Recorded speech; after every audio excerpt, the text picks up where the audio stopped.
The Oregon Football Report is presented by Prize Picks. Welcome in, everybody. Going to have a wonderful show for you today. Very excited to go in on the latest news and rumors on the Oregon football team. And we're going to be breaking down the latest comments by one Joel Klatt. Obviously, a big-time college football insider. Klatt had a lot of success in his college career. And frankly, I respect him. I think he's a very smart man in the industry. I think he very clearly understands football. But I think he's got an interesting take with the Oregon football team that we really need to dive into on today's episode. Make sure that you subscribe to the channel. Look, it was a busy day here at Chat Sports. We still find a way to get a video out to you. I told you we're going to get you daily content. We get you daily content, man. That's our goal every single day. Subscribe to the channel and you'll keep up with the Oregon football team. All right, so let's talk about Joel Klatt. He was on his podcast, and he went out and he kind of had a hot take for the Oregon football team where he starts off agreeing with most people and honestly agreeing with me to the point where I heard the first little bit and I went, Joel Klatt understands ball, and I kind of turned it off. And then I looked on my Twitter and I saw this other article, a person that I truly do respect, and I think that she does a great job with Oregon Ducks SI, Allie Osborne, and she's like, Joel Klatt missed the mark on this take. And I was like, what is he talking about? He's talking about Oregon football being great. Then I looked in and I saw the quotes and I went, oh my goodness, I didn't listen to the full thing. So I went back and I listened to the full thing, and I had this realization that Joel Klatt likes the Oregon football team, but he doesn't like the Oregon football coaching staff, and I think that's a bit ridiculous. Joel Klatt had this to say on the Oregon football team. This is a championship or bust type of roster. They're taking steps forward, but the problem is that they allowed 56 points versus Indiana, 41 versus Ohio State in their last two college football playoff losses. You know, this is supposed to be a defensive guy, Dan Lanning. And in big games, their defense doesn't really show up. They've been right there. How is that what he got from this? How in the world is that what one Joel Klatt got after watching this Oregon football team for the last couple of years? And it feels like Klatt is falling into this lazy man's take when it comes to Oregon football. They go out and recruit well, but they're not coached up. Or it's that Dan Lanning will never win the big one. These are constant takes that we hear on the outside of the Oregon football program, but it's also something that we hear a lot, I think, honestly, from some people that are kind of Dan Lanning detractors. And I frankly don't understand where that type of criticism comes from. Because when I look at Dan Lanning, I say that the Oregon football team has never been in a better spot. Think about it. The types of recruiting classes that Oregon is getting here is better than what they had with Chip Kelly. It's better than what they had with Mario Cristobal. And it's better than anybody else previously. And it's happening year after year after year.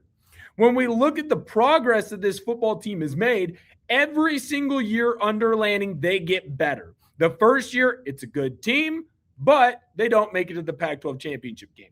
The next year, you're in the Pac-12 championship game, and if you don't lose to UW, you're going to the college football playoff, and you probably have a Heisman Trophy winning quarterback.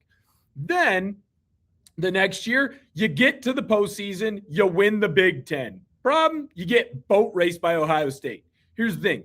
Everyone got boat raced by that Ohio State team for the most part. After Michigan beat them, they woke up. This last year, you get to the college football playoff semifinals, and then you lose to Indiana.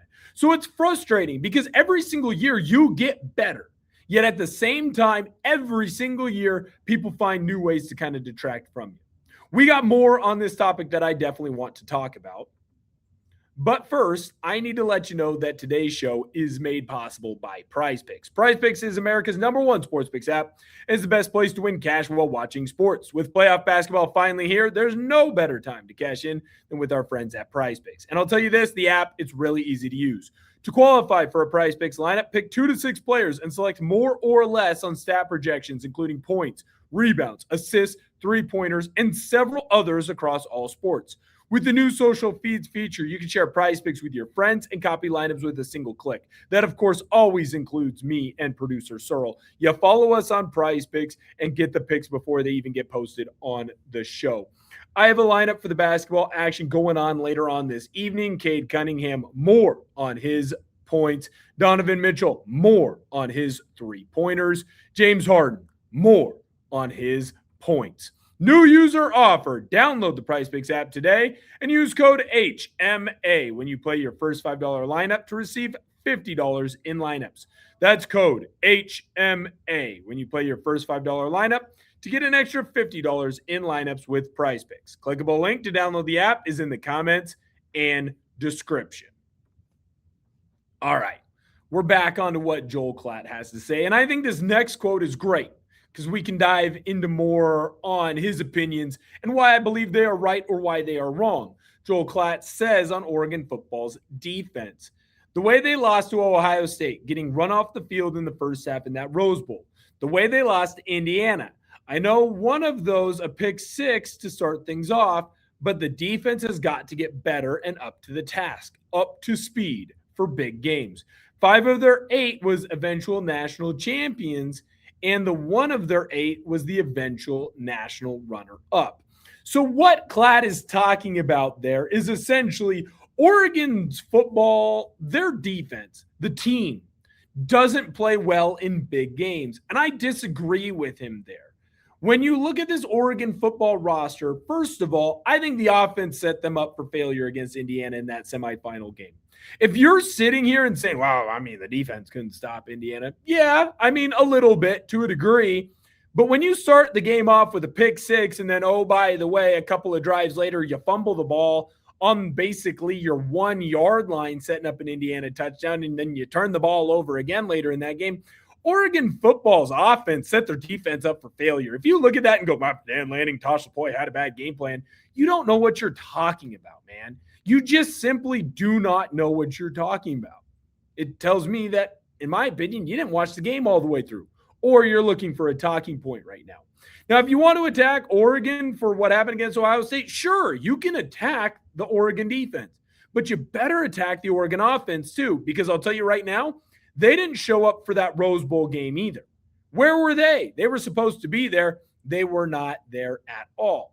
Now, I think there's a deeper conversation to be had when it comes to Dan Lanning and his issues with rematches.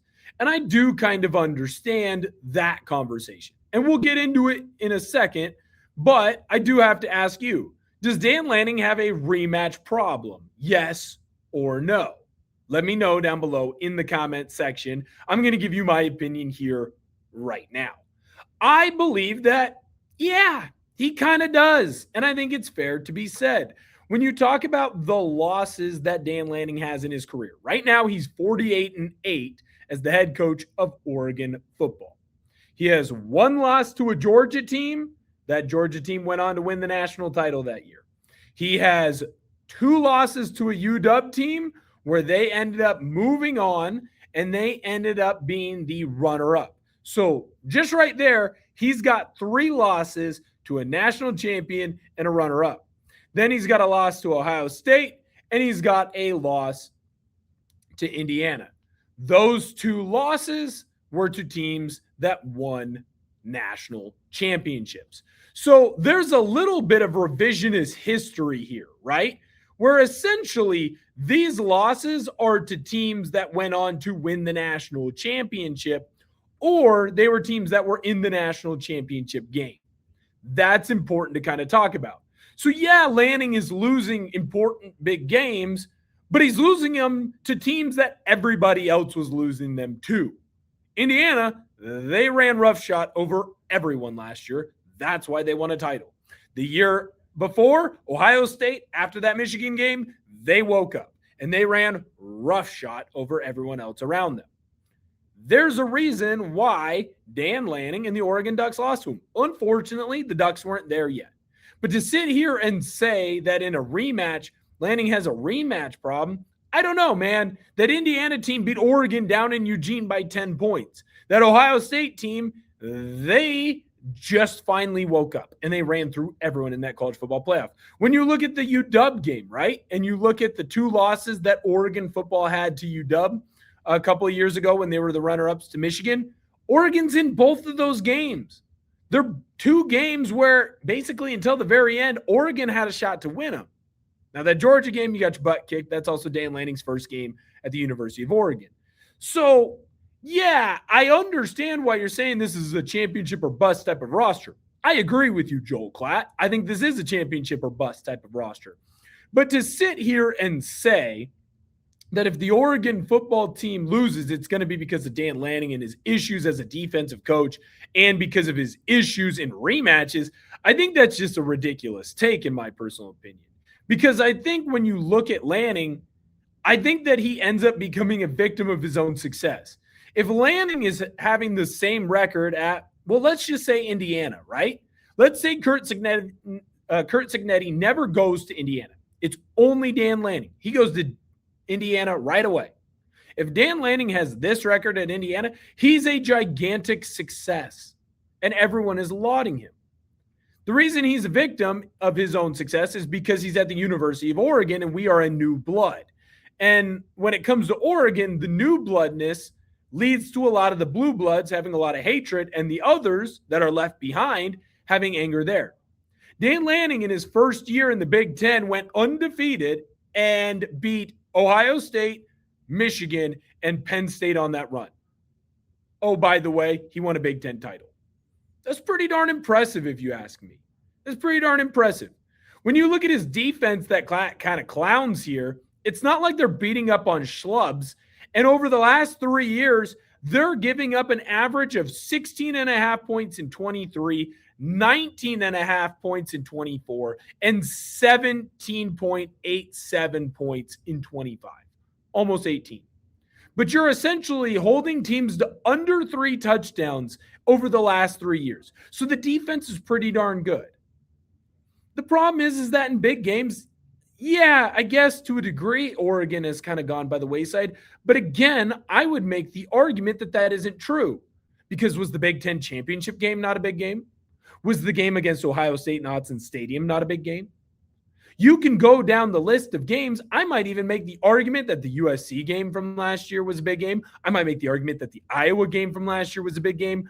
I feel like there are more games that I can go in and find and say those are big games. But we don't count those because he won them. And now we only count the college football playoff games, which, by the way, it was, well, he can't win the big one. Well, he just went into the Orange Bowl and Dan Lanning beat a Texas Tech team, which I would also argue was a big game. We constantly, as a society, move the goalpost on players and coaches just to make sure it fits our narrative.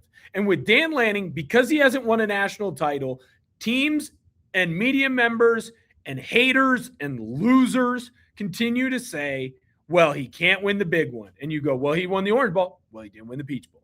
Well, he won this. Well, he didn't win that. Well, he won this. He didn't win this game. And so we are going to continue to see, until Lanning wins a national title, people push on him because he's going to get the same treatment that Ryan Day did at Ohio State. But now Ryan Day doesn't get that treatment. All you got to do is win one. And the craziest thing is, there's not that many coaches in college football that have won one. Think about it. Dabo's won one. Cignetti's won one. Ryan Day's won one. Kirby Smart's won one. I might be missing another coach or two, and for those people who want to correct me in the comment section, go for it. I apologize, but I think my point still stands. There's not a lot of coaches in college football that have won national titles, but Dan Lanning continues to do the correct things to put this team in the right spot to get one eventually. Will they get it sooner rather than later? I don't know, but I think that this year is the best shot for him to get it.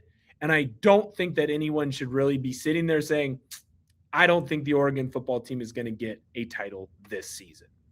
Thank you guys so much for viewing this video. Let me know down below in the comment section if you agree or disagree with my opinion on Joel Klatt missing the mark on this take. I think he absolutely butchered it. Let me know what your thoughts are down below in that comment section. Do you agree? Do you disagree with me? Thank you guys so much for viewing this video. Like I said, daily content out for you. Make sure you hit that subscribe button, like the video, and as always, Sko Ducks!